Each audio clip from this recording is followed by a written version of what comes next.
High friends, welcome to my channel.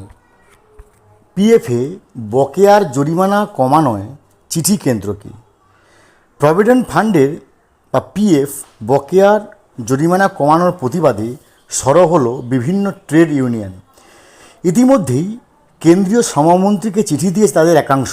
এমনকি কেন্দ্রের ওই পদক্ষেপের বিরুদ্ধে সারা দেশে আন্দোলন গড়ে তোলার ডাক দিয়েছে সিটু। পাশাপাশি ফের তোলা হয়েছে পিএফে ন্যূনতম পেনশন বাড়ানোর দাবি। গত সপ্তাহে পিএফের বিভিন্ন প্রকল্পে নিয়োগকারীর দেয় বকেয়া টাকার উপর জরিমানার হার কমিয়েছে কেন্দ্র। এর আওতায় রয়েছে কর্মীদের পিএফ, পেনশন এবং বিমা খাতে নিয়োগকারীর দেয় টাকা বাকি রাখার মেয়াদের উপরে ভিত্তি করে আগে জরিমানার হার ছিল মাসে বকেয়ার 5% থেকে 25%। সম্প্রতি পিএফে আইন সংশোধন করে তা মাসে 1% কমানো হয়েছে। ইউনিয়নগুলির অভিযোগ, এর ফলে পিএফের টাকা বাকি রাখার প্রবণতা বাড়তে পারে।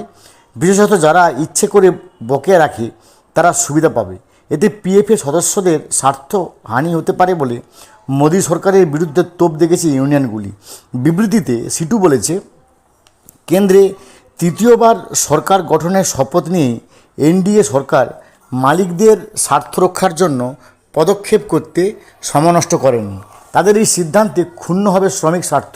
সিটু সাধারণ সম্পাদক তপন সেন বলেন, পিএফের বকেয়া টাকা আদায় করা এমনিতেই বড় সমস্যা।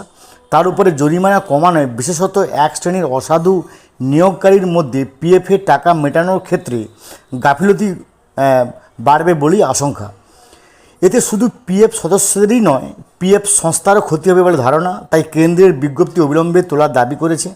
পাশাপাশি এর বিরুদ্ধে আন্দোলন গড়ে তোলার ডাকও দেওয়া হয়েছে। বিষয়টি নিয়ে কেন্দ্রীয় শ্রমমন্ত্রীকে চিঠি দিয়েছে অপর শ্রমিক সংগঠন ইউটিইউসি। তারা জরিমানার হার কমানোর প্রতিবাদে পাশাপাশি পিএফের ন্যূনতম পেনশনের অঙ্ক বাড়ানোর দাবি জানিয়েছে। সংগঠনের সাধারণ সম্পাদক অশোক ঘোষ বলেন, বেশ কিছু সংস্থা নিয়মিত পিএফের টাকা বকেয়া রাখে। কেন্দ্রের পদক্ষেপ তাদের টাকা বকেয়া রাখতে আরও উৎসাহিত করবে। তাই এই বিজ্ঞপ্তি প্রত্যাহারের দাবি করে শ্রমমন্ত্রীকে চিঠি দিয়েছি। অশোকবাবুর আরও বক্তব্য, নতুন সরকার গঠনের পরে চটজলদি মালিকদের সুবিধা দেখা হলো, অথচ পিএফের ন্যূনতম পেনশন বৃদ্ধির জন্য ইউনিয়নগুলি দীর্ঘদিন ধরে দাবি জানাচ্ছে, সেদিকে কেন্দ্রের ভ্রুক্ষেপ নেই। অবিলম্বে ন্যূনতম পেনশন বাড়ানোর জন্য ফের শ্রমমন্ত্রীর কাছে দাবি করেছি। তো ফ্রেন্ডস, এই যে কেন্দ্রের সিদ্ধান্ত, এতে কিন্তু এক প্রকার বিভিন্ন সংগঠনগুলির মর্যাদা ক্ষুণ্ণ হয়েছে বা তাদের হানি হয়েছে, তাদের ক্ষতি হবে বলে যে ঘোষণা করেছে, সেটা অবশ্যই আমরা পরের দিকে যদি কোনো আপডেট পাই আমি আমার চ্যানেলের সাথে কনভে করব। আজই পর্যন্ত ভালো থাকুন। Have a good day. Thanks.